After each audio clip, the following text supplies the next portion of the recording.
So you have a customer that wants their name embroidered, but we don't know how to digitize, and we do not want to send it out to a digitizer because then we're gonna lose out on profit. Don't worry, because in this video, I'm showing you how to do just that, and only using our embroidery machine.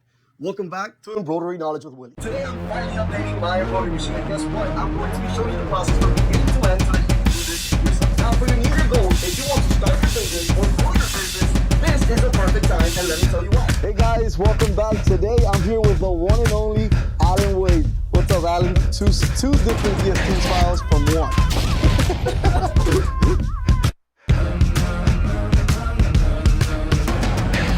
In today's episode, I'm going to show you how you set your Wi-Fi on the machine. Now over here, I want to show you this because this is one of the coolest features. Today, we're going to be learning how to move your hats in a little bit more.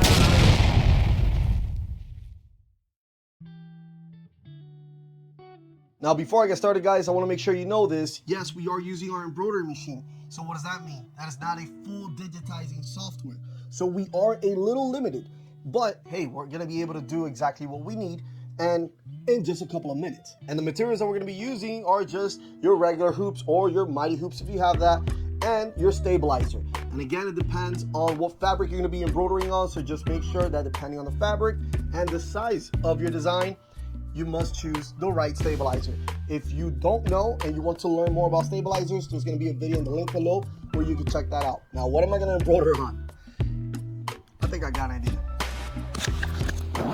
All right, well, I just decided to embroider my name on the back of my vest. So in the future, if you ever go to any of our future events or shows, you'll be able to see it there. So let's go ahead and get this hooped using our Mighty Hoops set. And if you don't have Mighty Hoops, don't worry, we have 10% off if you click on the link below. Now let's go ahead and get this hooped. All right, so I'm gonna be using my 5.5 by 5.5 Mighty Hoop. I'm gonna go ahead and pull it apart. Put the bottom part in first. Now I'm just gonna grab my vest and I'm going to feed it into the table.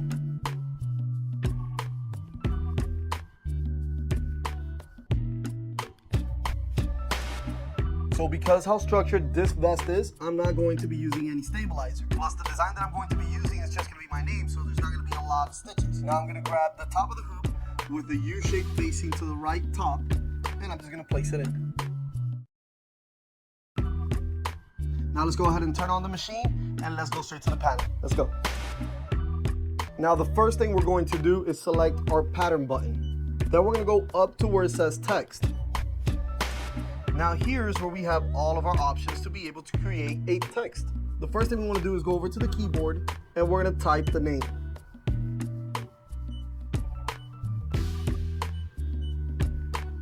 Once you type the name, you're going to press enter. And now we're going to see the name up here. Now the next step is to choose our font. We have a total of 10 different fonts. Now I'm just going to stay with the regular standard font. The next thing I want to do is adjust the height. Now the height is going to be in millimeters, and you will not be able to adjust the width because the height maintains the aspect ratio.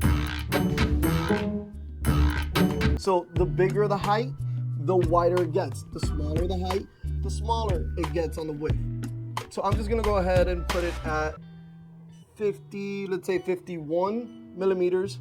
So 51.0, I'm going to press OK. Now, yes, this changed a little bit because this became a lot bigger. So the space of the stitches that we had there before are now hidden, but they're still there. So the next thing we want to do is to adjust that, which is the density. Now for the density, it really depends on the size of your design. So the smaller the size, the less density you want. And the bigger the size, the more density you want, but you do not want to overdo it on either or. So what I'm going to do is set my density at 0.3. Now, if you're not sure about this, it's okay because you should always run a test anyways to make sure what density will fit best for your design.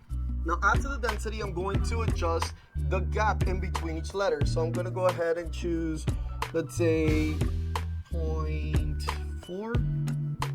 So 0.4. I think that should work fine. Now, here you have also other options. So you have stitch improve, angle, and margin. Now the stitch improve is your compensation. To learn a little bit more about compensation, let me know in the comments below and I'll be happy to go over that with you on another video. In this case, I'm not going to use it because my design is big enough and I don't think it's going to shrink. Now you also have the angle. If you want to give it an angle, you can. So for example, I'm going to give it a 25% angle so it almost looks italic. I'm not going to be using this, so I'll put it back at 0. And then you have your margin, so you can set up the center point. Do you want it to be at the bottom of the hoop? Do you want it to be at the top, in the center, on the left, on the right? It's up to you. In my case, I'm going to leave it as is because I just want it to be right in the center. Now the last thing I like to do is to open my colors. As you can see here, it says color and it says close. I like to open them. So now instead of having one step, I'm going to have 1, 2, 3, 4, 5 different steps. And the reason why I do this is because I want to have a trim on every letter. By opening them and having them in different steps, the machine will automatically recognize that it has to trim for every letter. Now this is something that you mainly use for the panel, but in a professional software it's a little different. So you don't have to incorporate this when you start using a professional digitizing software. Now yes, I could technically put different colors for each letter, but I'm just going to choose the same color for all my letters instead. All right, once you got this done, just go ahead and press save. And now we're gonna go over to the last page and we're gonna select our design, select save, and there we have it. The next step is to select the colors. So I want it to be all white. I'm gonna select save. And then I also want to change my hoop size. I'm gonna go over to my Mighty Hoops and I'm going to select my 5.5 by 5.5. Right, now once I'm done with that, I'm gonna close the page, select ready, and I'm going to trace. Remember to always press normal trace because that saves the position of your design. And that's it. Now that we traced, that we know we're not gonna hit a hoop and it's gonna stay in the center, let's go ahead and press start.